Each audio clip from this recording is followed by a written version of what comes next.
MP को दोनों ही crops में डिसएडवांटेज है, क्योंकि एमपी दोनों ही क्रॉप्स पंजाब के कंपैरेटिव कम ग्रो कर रहा है।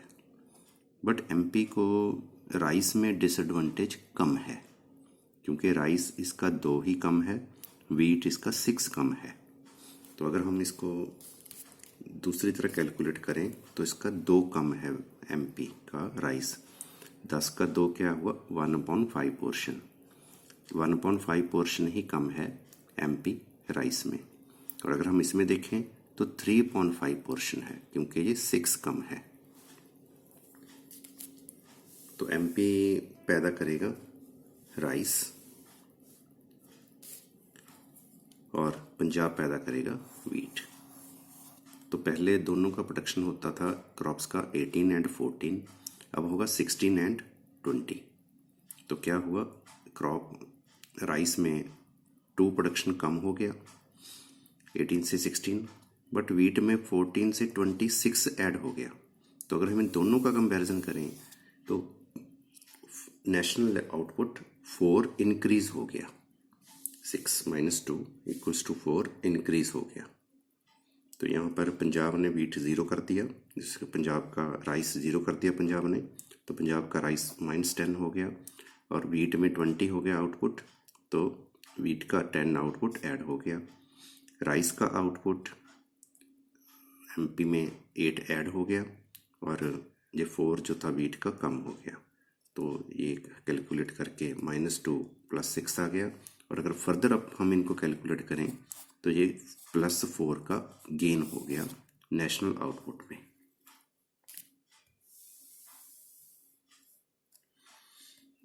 तो अब अगर हम इस टेबल के बेस पे देखें, पंजाब में 1 unit of rice is equal to 1 unit of wheat और एमपी में 1 unit of rice equals to ½ unit of wheat. तो यही वाली डायग्राम को अगर हम देखें, 1 unit of rice, ½ unit of wheat MP का। पंजाब का ये 1 unit of rice 2 unit wheat नहीं है, 1 है। तो 1 से लेके 1 तक ही डायग्राम इसकी बनेगी। This is explained in the next page.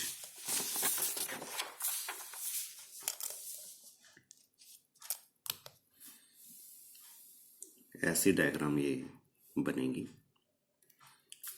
Same he scale पर डायग्राम बनाई है जो पहले बनाई थी, ताकि हमें पता चले कि चेंज क्या आई।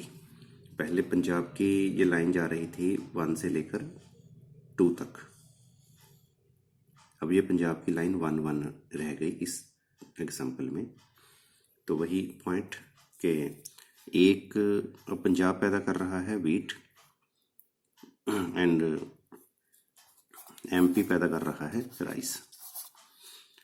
तो एक वीट का थैला देने को तैयार है पंजाब एक राइस के लिए। अगर पंजाब को 1 से कम वीट देना पड़े तो पंजाब को बेनिफिट होगा। एमपी में 0.5 वीट के बराबर है एक राइस, इसलिए एमपी को एक राइस के थैले के लिए के बदले में अगर 0.5 से ज़्यादा वीट मिल जाए तो एमपी को बेनिफिट है। तो इसलिए ये शेडेड एरिया जो है ये ट्रेड का एरिया है। No division of labour. Division of labour refers to the breaking up of a task into number of smaller and more specialized tasks and assigning each of these tasks to different workers। तो इसकी अगर हम example लें, एक table बनाने की example लें। Suppose एक वुडन टेबल हम बना रहे हैं, लकड़ी का टेबल बना रहे हैं। तो पहले कटिंग करनी है वुड की, एक स्टेज ये है। दूसरा उस टेबल को जोड़ना है, असेंबल करना है, दूसरी स्टेज ये है। तीसरी स्टेज है उसको पेंट पॉलिश करना है, एक स्टेज ये है। चौथी स्टेज है हमने उसको डिलीवर करना है कस्टमर के पास, दैट इज द ट्रांसपोर्ट। तो ये फोर्थ स्टेज है। तो पहली स्टेज हमने वुड कटिंग करनी है, दूसरी स्टेज हमने टेबल को जोड़ना है, तीसरी स्टेज हमने टेबल को पॉलिश करना है, चौथी स्टेज हमने टेबल को रिक्शा पे रेडी पे छोड़ के आना है कस्टमर के पास। So breaking up of a task into number of smaller and more specialised task.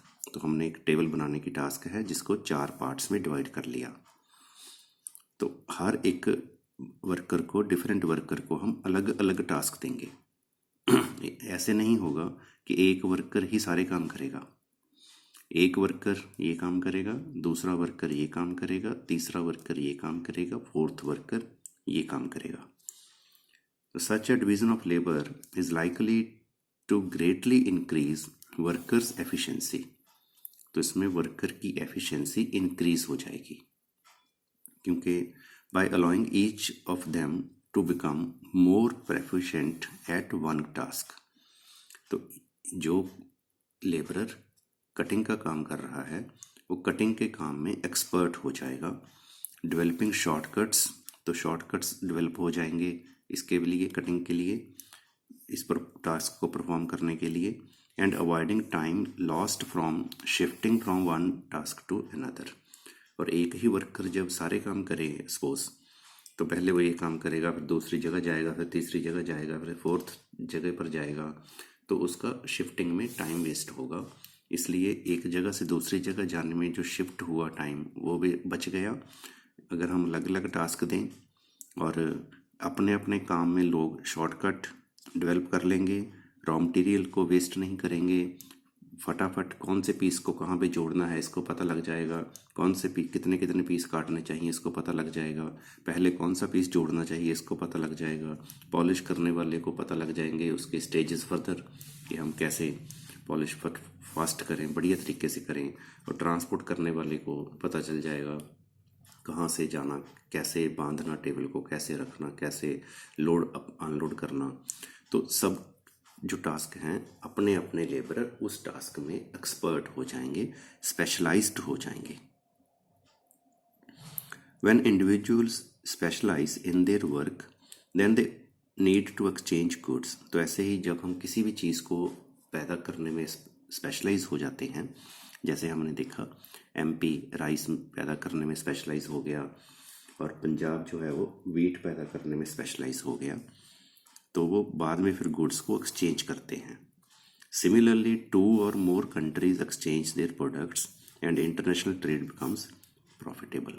तो इंटरनेशनल ट्रेड का बेस भी यही है कि एक कंट्री एक प्रोडक्ट में स्पेशलाइज हो जाती है, दूसरी कंट्री दूसरे प्रोडक्ट में स्पेशलाइज हो जाती है, एंड फिर वो एक्सचेंज करते हैं जिसको हम बोलते हैं international trade.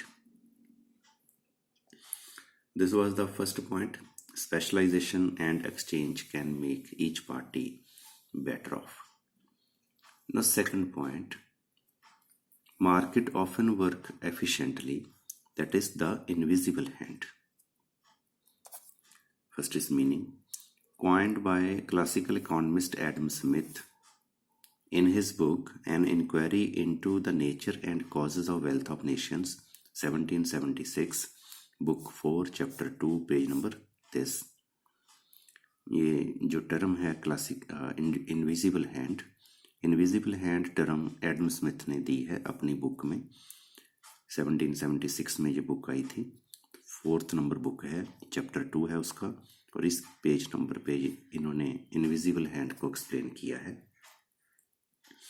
Adam Smith was a British economist, philosopher and author, moral philosopher, pioneer of political economy, also known as the father of economics or the father of capitalism। Smith wrote